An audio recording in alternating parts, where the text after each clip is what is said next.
Leave alone that. They have ventured into businesses building where they can get money. So if, with that, we could have more, we could share a lot, but basically, that's the synopsis of Omugusi's wealth, how we have transitions up to this time. Thank you very much.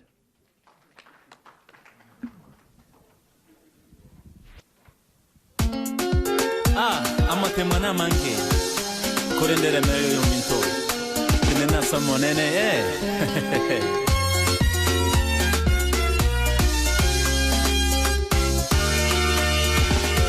tenena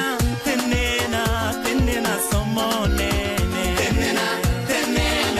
tenena samonene tenena matu konsi tenena samonene omonene yeso nigagoteba ninko manyeta serieta omanone nagotorire. Thank you. I think we are moving on. We are doing well. We are still learning what Ngomugusi naende Mugusi ngakiarenge. But on the next one, we are going to talk about gender roles, and Yogochikotote Ibono is Rhoda Moronge. Is next. Before Rhoda says something, we now have tea. So if you are feeling kind of cold, there's tea at the back. And at the end, we are going to have some questions, a Q&A session. So if you have some questions you want to ask some of our elders, please have them written down and be ready. And then once, as you are coming up with your questions, one thing I want you to keep thinking about, where do you see Omugusi 100 years from today? Are we going to be extinct as a people? Will we still have people who speak Kisii? Think about that, and maybe at the end we can have some, ideas on how we can keep our language going. Brother Moronge.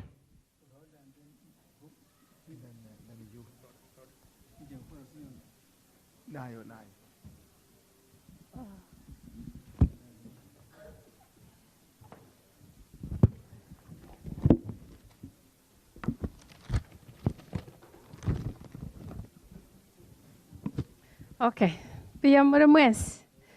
how are you girls up there? How are you, everybody? Yeah, we are here to talk about gender in Kisii. Gender ngaki abagusi barenge kuligereria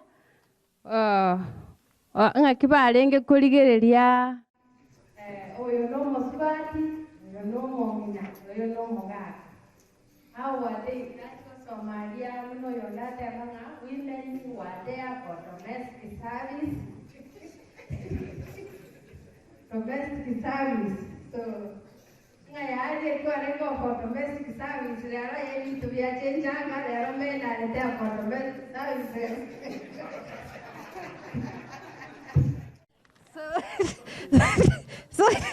So things have changed. Even today you are for domestic services. When the ladies are out there venturing out there, that's how things have changed. Anyway, the Kisii setup was built on values and morals and gender roles. So if we can talk one about Omugusi, all that you see, who you are, who you become, they were built on gender, they were built on values. They are good values. What do they value? In good morals, which determine how you behave, who you are, and determines on gender roles that everybody has got his role to behave, to do. So that when you do something strange, it's like when you are doing things like a woman, what's wrong with you? When you are doing things like a woman, so men were to behave exactly like men and women exactly like women regarding on their values and genders. The gender roles defines who you are. And then after this, it was emphasized during circumcision, birthright, from one to a stage. So when you are a kid, you are told now you are a grown-up. There were songs that were sung during this time to show you that you are a man now. Then you are called, you are responsible. You are left outside in the dark. If you are a boy, now if you are mature, you are left in the dark by yourself, so that you walk alone at night to see that you can defend your family. That's a gender role. So if you scream, ooh, ooh, they say, oh, you are a boy. Boys don't scream like that. You don't shed tears before your wife. Which means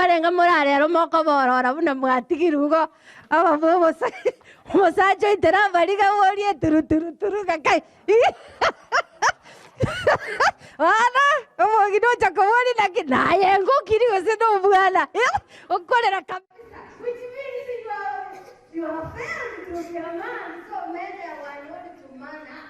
You see? Men used to man up in the other situation, you used to be brave. So women were not in anything small, they scream. That is gender. So when you find yourself, you are playing such a role, men were meant to be brave and go out. And during circumcision, you are taught. They were disciplinary that was going on. And these men you see here, they were to undergo circumcision with what we call, no anesthesia was there. That's why women, when you stand before your husband, you return him back to that anesthesia night. Anesthesia. So it feels so bad that he can crowbar you so bad because you take him back to that anesthesia operation. You see, it was so bad that you have to undergo that. You are beaten that overnight before circumcision to see how patient you can be. And because of that torture, you come up now very resistive, very harsh. Like you drank a python drink, you can match up somebody so bad. So you demand your respect and your patience from that point. So we need to know this. So when you abuse your husband, when you see them react, they were blue, they turn red, it means they are recalling what happened to them that night when they underwent surgical without anesthesia. So the other thing is, so be careful. On another way, there are people who went to circumcision at the same time. You can hear them abuse each other. You can find Pastor Kingoina cursing the person they went to circumcision together and they enjoy it. But you dare come to Pastor Kingoina, you can't say that. So you can't do that because you can see them as the group. We can, for example, we can run out with maybe Spora or anybody who was circumcised at the same time. We laugh. But it comes to a point where you find a man in the outside saying, she's going to work a bit when you are white woman up. So it feels bad. That's the origin. So this means it's a demeaning word, which is rarely used unless you are intimates and you went to that circumcision together. However, a man was meant to be a breadwinner in the family. Girls, are you listening? You need to understand this, that in previous, guys were meant to be breadwinner. They go out there, look for what to feed the family. So that is after circumcision, you are mature now, you are a man. You go start learning from your dad how a family comes along, how to take care of a wife. How to take care of a wife, how as you grow up, sometimes if you can't be able to express yourself for marriage, a group of men will come and bring a wife in front of you. They say, "Ya tewangu." You start screaming to your mother.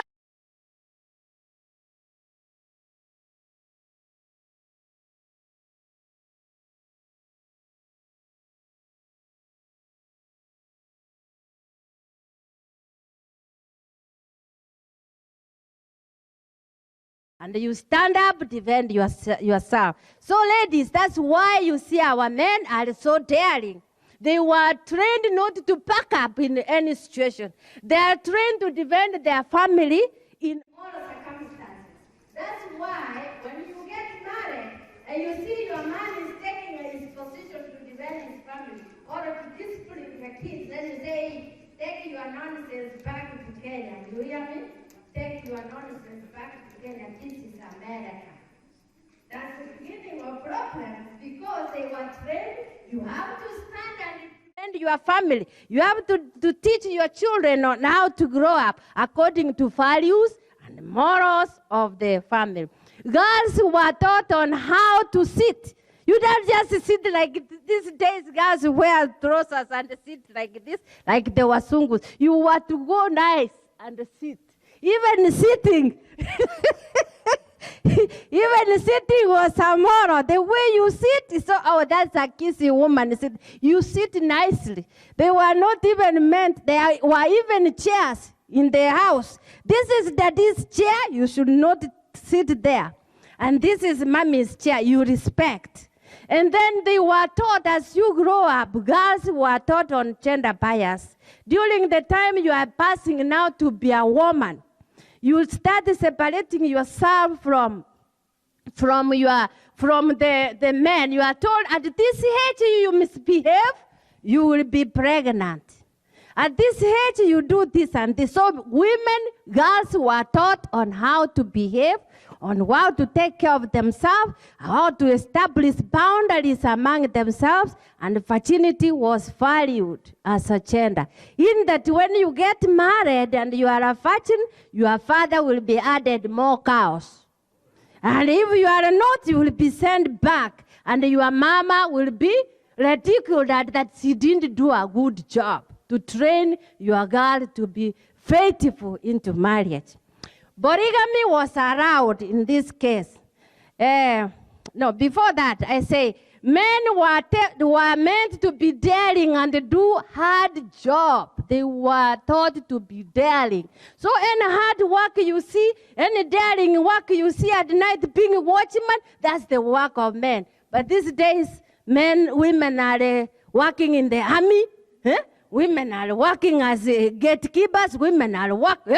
They are strong. But this one, according to Kisii, this was meant for men. Gender role. And then it was meant for defending family security. Men you see around, they were meant for. How many people have married? There are many who are scared of rats or snakes. You see a rat in the house, you scream, I follow you, the kids follow you. Yes? You see a snake, I'm running, my kids are running, you also follow us to bed, all of us.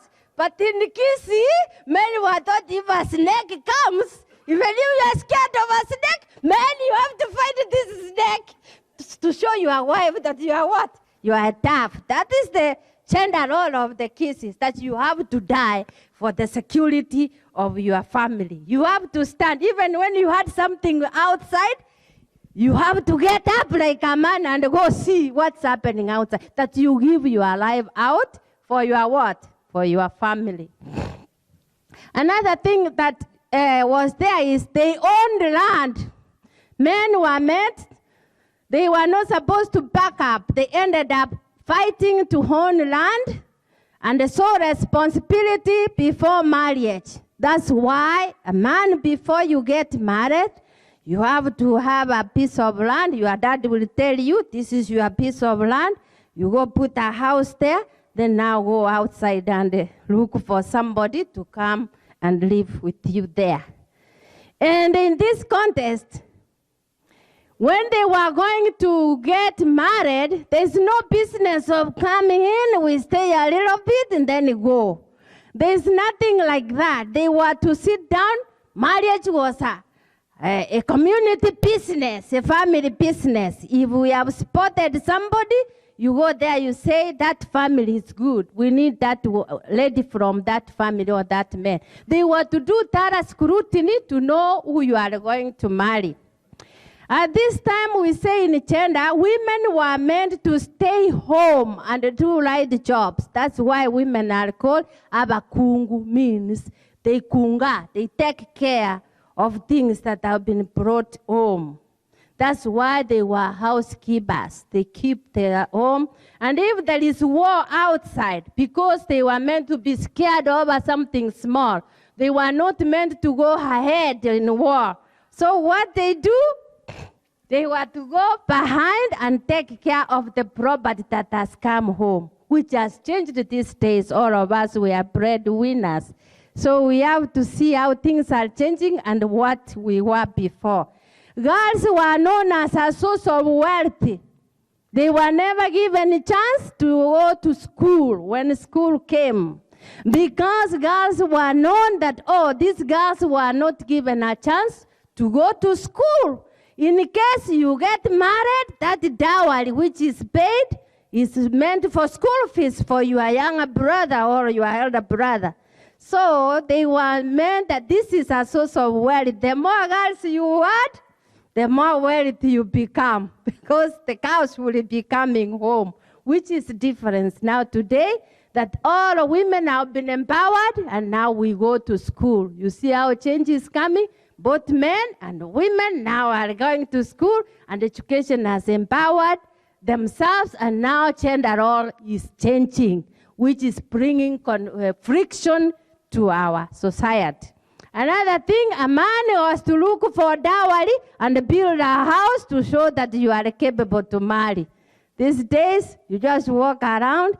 In America here, you find these girls who look for men.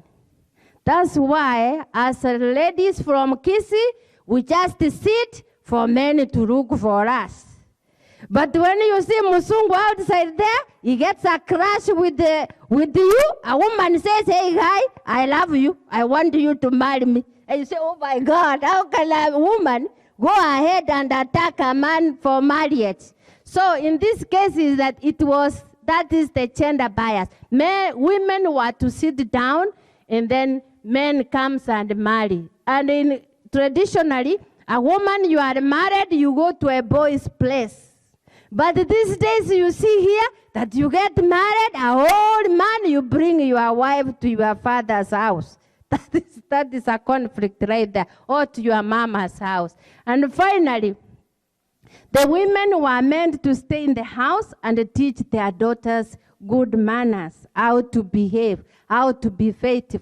It was so sensitive even that when you marry, if you marry, unfaithfulness was condemned until you were stoned if you are found committing adultery. And despite that, if you were polygamy was allowed, but adultery was condemned. In that, you find there was in culture, if my husband goes out with another lady, and this lady comes along, when I'm giving birth, I breathe and die. They call that amasangya. That this person was moving out with my husband, and he comes on, you die. So roles were divined according to the nature of you. So in this case, if you abide according to your roles, then you don't have conflict. And now we've reached here in America, gender roles have changed. Now you want men to do your job. There is interweaving, and that's why conflict is coming, which could have not happened if at all we had gender roles divined to each one of us. Thank you. Thank you, thank you, thank you. I think now I'll give it back to Lina for a minute. We are going to see what was available in Kisii. Yes. So the kids, I want you to pay attention, because the elders know what this is. The kids, even me, I was learning as we were putting this together. I'll try to explain as we go, or there's actually music. You can? Just let it play, and then I can talk through it, because it's low enough. All right, Josiah did a great job. Josiah is the DJ, and he's also the IT guy. So he always helps us to put to use his brains to put this together. So, as you can see, the mountains of Kisii, I guess. MSC, sugarcane. For those kids who don't know what that is, those are some yummy things that I enjoy when I go back home. And that's what they look like when they're sold. This is where sugar comes from, real cane sugar. Corn, in America they call it corn. In Kenya we call it maize. That's fresh maize, fresh corn.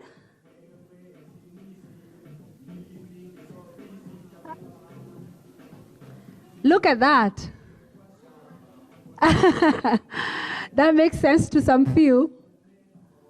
And then there's bananas, of course. There's more bananas. These are sold where I come from or where I grew up in Keumbu. It's known for bananas. More green bananas. They make a very good stew with beans. And then, of course, they get sukari. Sweet bananas. Sweet banana, the song itself. And then these are the pogopogos, the bananas that ripen on the stem. More sukari. Sweet bananas, those are so yummy. And then, of course, banana stew for those who enjoy those. And then I didn't realize that Kisii, South Mogirango is very good with peanuts, chinchugu. That's how they're harvested, actually. And then now this is probably what you guys know. That's what you buy. The chinchugus. This is managus, rinagu. It's not really managu, it's amanagu. There's more managu. These are chingeni, which is vegetables. In America, we call them the bitter greens, to explain to other people. Chisaga. I'm sure kids eat those because of their parents. More managus, amanagu.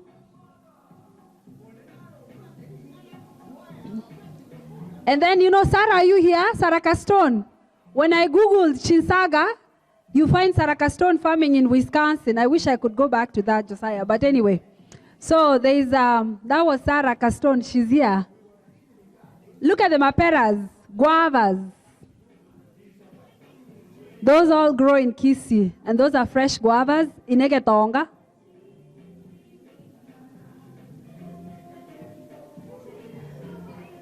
Yeah, I heard that. Lookwards. By the way, they grow them in Florida as well, in the US. So, ebirangwat, lookwards. And then mangoes, we have small mangoes and the big ones. The green ones, we used to grow them at my home, I think. Then those who know passion juice, or no? Amatunda nyakoranda, thank you. Matindogoro is different. Or na matunda nyakoranda. Amaemba, millet. Obody. That's the stable food yomogusi. Obonobody. The panelists, you're gonna have to break this tie at the end. I think that's obody. But anyway, this is more obody. That's how it's prepared. And then you drink it from a calabash. And I'm going to call it calabash. The younger people, if you tell me what that is called in Kisii, you win a prize. Don't say it. I want the young people to know. More porridge, uji in a cup. Maybe that's what the kids know, uji in a cup. And I don't know if that's visible, but that's ugali. The brown ugali chafu, but it's called obokibabwabadi. That's egetonga. It used to be called for storage or carrying corn or maize. I don't know what this is.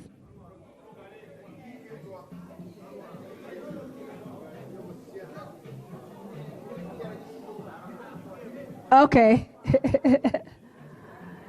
Enyongo, osegetono. Enenyongo. Egetono is small, enenyongo. Like negesanda kere decorated. More decorations. They used to use burning. They used to burn them to do that, to make decorations. There's a plain one, and then this is where the ugali is carried. It's a special container. Okay. Omonyancho. Is it for storage? It's for storage. So this is how they used to store food or some stuff over the fire. Ekerandi. Sour milk. For those Americans who think it has rotten milk, for us that's a delicacy. It's sour milk. And then we have the drums. I'm not sure if that's a Kisii drum. Obokano. Maybe I hear it in the music. Moegetonga. And they used to be smeared with cow dung, right? That's more obokano. It's one of the most famous instruments of the Kisii people. Makes very good music. Who used to sit on that? Aha. Abagambia? That was for the kings, eh? Yeah, for the leaders. So now that's how volcano works, eh? So someone is playing with strings. And this was the original Mogusi with a horn. They used to play a horn. And they used to wear skin. That's the original Kisii dress. Chingobo. Yeah? I've never seen people dressed like that. When I grew up, I never saw that. Okay. And then everything. We have some in the back if people want to touch. So that's the ring. That's the equivalence of a ring. It's called everything. That's why we are called Mwanyavitinge, because you had to be born of a married woman to be recognized. So they used to drink from the same pot. No chorokore. Okay, so this game you guys have to teach us. Naki. Ochua. Oboche. Ochua koteba. By the way, the picture that just passed is a kware. That's why they harvest a kware. And then this is how they make soap stones. And for those who come from near Kilgoris, Bagena, that was the deal of practicing arrowing. And then we have the Kisii dancers, warriors. Eh? I never saw these either. But everybody eating like that? Okay. Amoba. This is Amoba. And then Okore Michieri. Yeah, they look so tired. And then, of course, the milk. Eh? But these are zero grazing, because the ones of horns are thinner than this. Eh? Then we have a house and a small house, and I tell my daughter that we have a big house and a small house. Diyo means the cow skin is what used to be the bed, Baba. That used to be the bed where people used to sleep. I think this is from a goat, maybe? A smaller cow. It's also cow skin. Now there is a mama cooking. With the 3 stones and fire, they used to use wood. And this is the granary for storing corn or maize. Ekiage. Is this Obokima, Kisii Obokima? Obuba. Baba Okima. And then we have houses. Then now we've transitioned, and I would like to talk about the transitioning to Nyumba ya Mabati. From the thatched houses that you don't see as often, we have the carvings of South Mogirango, the stone carvings. They're actually being exhibitioned in New York as we speak. So that's the end of our slide. I almost thought about putting the beautiful mansions. And I think for our young people, we better tell you that Kisii doesn't have those tiny houses anymore. When you go home, you sleep in a big resort, like in America. So our people are rich. They built big stone houses. They built bigger places for storage. And I know Auntie talked about sleeping in your house or your mom's house. Nowadays, they don't have that small house and a bigger house and another house.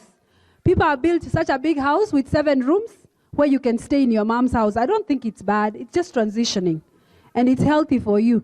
And for also the younger girls in the room, back home, and as we hand over to the panel, people used to be married. That's why they getinge. But it is not it's not a mandatory like life goal. And I speak this maybe having gone with the nuns in Loreto. But you don't have to get married to be recognized. That's the transition we are going to. And even from the Christian perspective, Paul says it's not for everybody. So to remember that, just to clarify that it's not for everybody, that's the cultural way that they did things. But the same Mogusi has transitioned. We don't live in those thatched houses. I don't wear everything, I wear a ring, right? We don't have those tiny houses, we have bigger houses. I forgot to put a toilet, because Trevor Noah calls it an outhouse in South Africa, but we call it latrines in Kenya. People didn't have a toilet inside, we had a toilet outside. So anyway, just some of the things that we can talk as we move forward. Thank you. We see in the pictures. Sometimes we need to be reminded. We see in the pictures. We were rich. All those fruits, the foods and everything, and that was only a fraction. Matindo kalotare ngari boronge nyawanyene manyanga chinyanga titinjere ngari. Akai. Chinko moni rende. Ebinto bidare ngari ne binge. But next time you will see them all. We only have 2 more speakers left, and then we'll have the questions from you. I asked the kids to tell me what that thing was, the calabash. And Henry just came to tell me, Auntie, ike sanda. So Jackie, Henry wins. Thank you very much. Now we'll have Dr. Bogonko. He will speak about health before we finally have the final speaker, and then you will have a time for questions. I promise I will not take 10 minutes. Mbiyamore iga. Inchebo gonkoro kwa se togera ronge ya bagitut chache. Manyata Bansville. I'm very happy to be here. You know, a few years ago I was traveling in Alabama. In Kanyorang, Nonya Bantwaren Kali, Nava Manyatabuya. Chi outhouse, Chiawatava. There are communities in Alabama that don't have bathrooms in the house. That's my bathroom. To go back and to find the toilets. I don't have much to say except that Omausi was very conscious about health, starting with food. We heard very clearly how the Kisii migrated. We pretty much nanya kwa iwa se nchara chira Kenya va include the gusinga ira chindagira chirichi ko rosenkai. We've never really had food aid.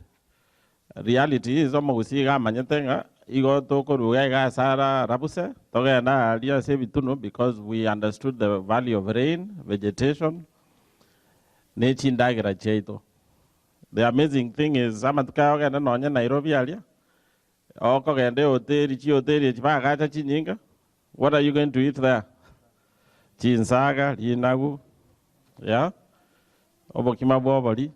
We were very health conscious, and that's how we were successful as a community. To the extent that our communities, was a rich home because of one thing. They were able to go Kuiragiri. That was our workforce to get the most out of the land. So I wouldn't repeat I would have said much more about the foods, but I think it's self-explanatory. The second thing, evaluating mono. In other words, we really treasured our kids. So the health of the children, to the extent that, as Paul said, even if they were born prematurely, we knew how to take care of them. There are so many herbs that whether they were sick, they were having vomiting, diarrhea, whatever the case. We valued the kids so much that we invested in sort of all these different treatments so that the kids could grow, but we were very conscious that was also a future workforce. And I think a lot of it has already been spoken about, so I won't go too much into that. But I think the most significant distinction you see was Okobare Metwe. So I'll speak a little bit about that. The legend goes, up to very recently, Omonto Nabarenge Koyanagari Kisii Hospital, over Runava Nyagitari, the modern guys, okay, and not the Momotu Oko Ngati Korara, and they still go back where? Asomobali. Okay? And the interesting thing, these guys don't use anesthesia, right? Oba Renge Koiro Montoga, Diva Moire and Tuke, Kere, and Sere, and Kenduti.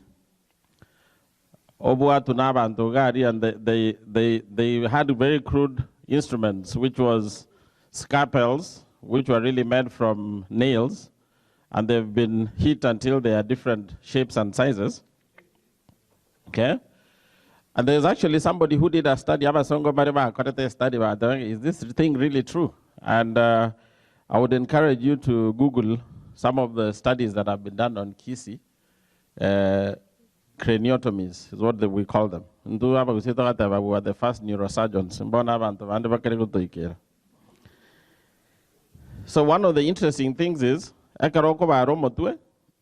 has a lot of blood vessels. If you don't stop the bleeding, so this they were very curious. How is it possible after you bleed to death, right? So I don't know if you understand some of these names. Emeratora, is that how you say it? Okay. Omo Savakwa, Omo Veno, Omo Sojo, Omo Nyaiboba. Does that sound familiar? Di Ramata, does that sound familiar? So, they have proven at this particular, if you took leaves of these particular trees, and it caused the blood to stop flowing. So we were pioneers in realizing the value of make sure Montota bleed. And they also had ways of sterilizing the wounds. They used to go over a banana tree, they cut it, they get all that water that was dripping from there. It has some sterile properties. Wound, and then they fill all these leaves and cause the wound to be dry and not to get infected. And even when it got infected, we had herbs that we used to treat people, and they never really got that sick. What is remarkable is this history that we have of being very conscious about health, fortunately, has also transferred to Minnesota. When I look around, I would say half of you work in healthcare at one time or another, right? So I think there's a lot to celebrate about our culture.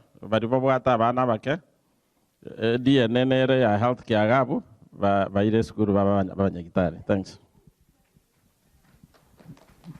Thank you. Mwakere chinko bidakitari otote biri wanchira nirenga nyonya ne bia somire omentira niria masoma gusi onyorenga bagusimba karete kendoki ba manyete abarwari tuare. Thank you very much. I'm telling you, it's a rich culture. We have to appreciate it and be proud of it. Bono omokwani wo area for this evening and cover our none other than Pastor Kingoina. As you see, nere tobuato mogako oremotua iga anero go kwano moelia atokorere tomanya konyora maswali korwase muli. Maswali will be more important where ayatoko batebye ko gara is general. Maswali ino na arara be more important. Pastor. Thank you very much.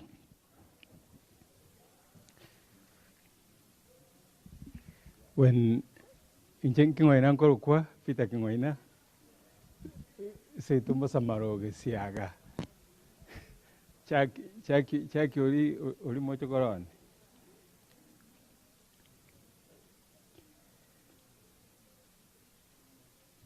When Rina called us to, okay. When Rina called us, we met briefly to discuss what is the value of this meeting. what are we able to share and to whom do we share this? I'm happy a few young ones have come in so that they can appreciate where we come from. Very rarely do we take time to reflect where we have come from. And it's good that we share this. The Kisii people are very religious now. If you went to Kisii now on Sunday, you will find many people at church. And if you went on Saturday, even shops don't operate in many places in Kisii. So Kisiis are very religious people. And before the missionaries came, the Kisiis had an acknowledgement of God. And God is called the Almighty. They recognize God as a creator. But we didn't have an organized religion. We didn't have temples in Kisii, like the Hindu or the Muslim and the like. They knew God was a creator, but they didn't have a constant interaction with God.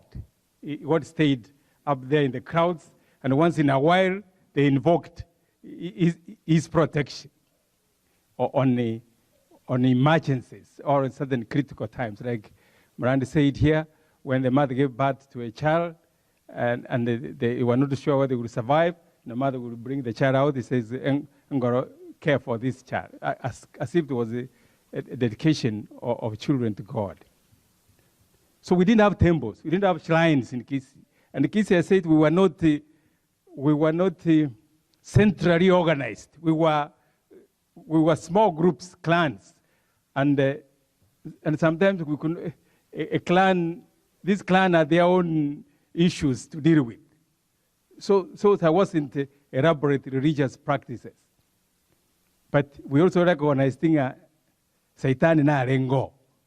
The Kisii had Satan was, it's very interesting. I thought it was biblical. Satan was an enemy of God. That's what the Kisii acknowledged. Satan was an enemy of God. They also had the Evirecha. I checked the dictionary. The Evirecha were ancestral spirits or evil spirits. There are two things. So Kisii is like many other people, in Africa, they believed that the ancestors didn't die. Even the Catholic Church, all Christians, most Christians, Adventists are different in this aspect. Most Christians think that when you have died, if you are a good person, you go to heaven. We have a different understanding. So if someone dies and goes to heaven, then he must be conscious wherever he is. And you can pray to this person who is in heaven, and you can talk to God, or can talk to Mary, and you have blessings. So the Kisiis, the ancestors were alive. They didn't die. They went to a place of spirits. Yatene and Yatene, they went somewhere. And where they went, they were conscious. They cared for their families they left behind. Yeah. So if you insulted, or you didn't treat your ancestors properly, and they think you are prospering without acknowledging them, they will come and visit you with calamities. That's the Kisii believe that. And so but if something happens,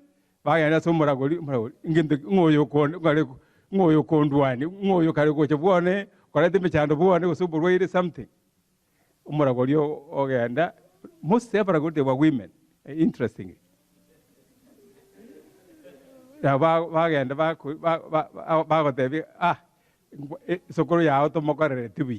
didn't treat him well when he was here. Then you are able to reconcile, to appease your grandfather by end up with something. Then you are at peace. So the ancestral spirits were common. Musira was a doctor. Musira was not a person, evil person.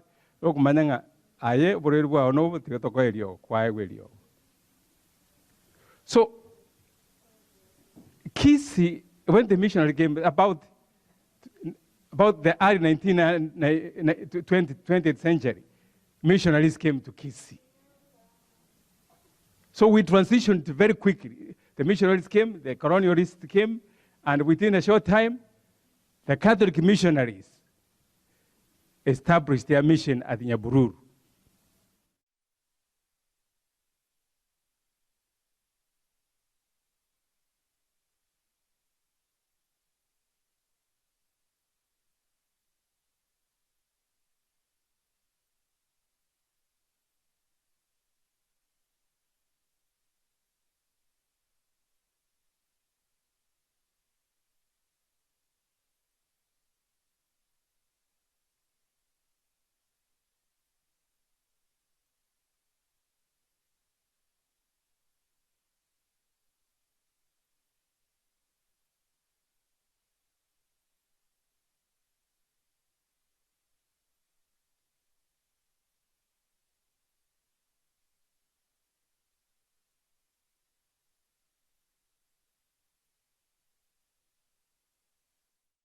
There's Adventist or Roman Catholic. Later, the PhD came in. They had a center in Sameta and Kereri and Itibo. They have spread now. They have spread fair. They've done good work. Then the Lutheran came in, went to Iterio, went to North Mugrango, where the second school, Matongo. Yeah, they went to Matongo Boy. And the Lutheran Church, the members are few. I don't know one man from my village who became a Lutheran pastor. When I became a pastor, I had to go to Matongo to visit him. Say, how do you become a Lutheran pastor? He went to Makimira in Tanzania and he trained. We talked, we shared. He's the only one from our village who became a Lutheran. But Lutheran, they had Iterio and Matongo, so they have spread. Then later, the Anglican Church was in Kisii town. But Kisiis are not Anglicans. Anglican did not attract, because it was made for expatriates who came there, particularly the West, because they came from England. And the Kisii school, they had someone, Kisii school went, because the public school, the Anglican had an impact on some of them, but the Anglican did not do very well. Up to now, I think there's a small one church congregation in Kisii of Anglican. Another group which came in is the Muslims. The Nubia came in, and they had the Nubia Center in Kisii. So that's what the only mosque you could hear in Kisii. And the Kisiis were not attracted to Islam. If they are there, there must be very few, very few. The Nubia did not invade Kisii, but the Roman Catholic Church, because of their schools and hostels, they attracted the entire Kisii. So wherever you find the Seventh-day Adventist Church here, they must be Kisiis. Yeah, Pentecostal Church is now growing, is catching up with us. So these churches became the backbone of Kisii's spiritual life. Yeah. So they are Adventists, they were brought up as Adventists, they were Pentecostal, they were brought up as this, and Roman Catholic, they were brought up. I went to Nyamawa Boys. We went to the Mass every Sunday. But yet, on Saturday, we went to Nyamawa SDA. We did the services there, and then on Sunday, we went to because we were brought up as Adventists. My parents were Adventists. So that's how we kept it. Kids who went to Kadnotunga Adventists, we kept their faith there. Later, I became a chaplain. A chaplain who was taking care of Seventh-day Adventist boys and girls who went to colleges and universities. I was in Ijatoni, I was in J.K. Kat, and many colleges. I visited the Kisii boys and girls who went to these colleges to keep their faith and encourage them to keep their faith. So that's how Kisiis have survived as Christians. The Roman Catholic, Miranda is one of them, and Miranda now they have a choir here. The choir is very good. Eh? How do you call that choir? Jumua. Yeah, Jumua. They sing. Alex conducts it. It's very nice. Yeah, the choir master. Now we don't have to be Advents to sing in the funeral. You have Advents, we have Roman Catholic, we have groups. So that's how Kisii have survived. Everywhere you go, I've gone to Meru, I've gone to many parts of Kenya. I find Adventists, there are Kisii. I find them, they are here. So that's how we have kept the faith. And when we have moved here, we must move with our church, with our faith. We don't leave faith in the continent. You come with God. Witness that God is omnipresent. Yeah. God is omnipresent. He's both in America, he's in wherever you come from. God, you can worship him here, you can worship home. So America should not change us from being Christians to be secular or humanistic and the like. God never changes. He's still God Almighty. And when we worship him here, we can worship him wherever we go. So don't lose your faith because you have come to America. America is not heaven. Yeah, America is not heaven. We have not reached heaven yet. When we came to Andrews University, the first time we came with kids and we went to our apartment. The carpet, that's in Kenya, carpet house, wall to wall is not there. When I was in Nairobi, I visited many prominent Kenyans. The only one what the carpet wall to wall is the Radio Yugi. I went to this house. But most Kenyans I went, there were no carpet wall to wall. But when we came to America, there was a carpet in the apartment. Kids said, what is this? This is a carpet. A carpet wall to wall? Yeah. They were tired. They slept on the floor. This is very nice. This is a very nice place. Yeah. Yeah, but this is not heaven yet. And the way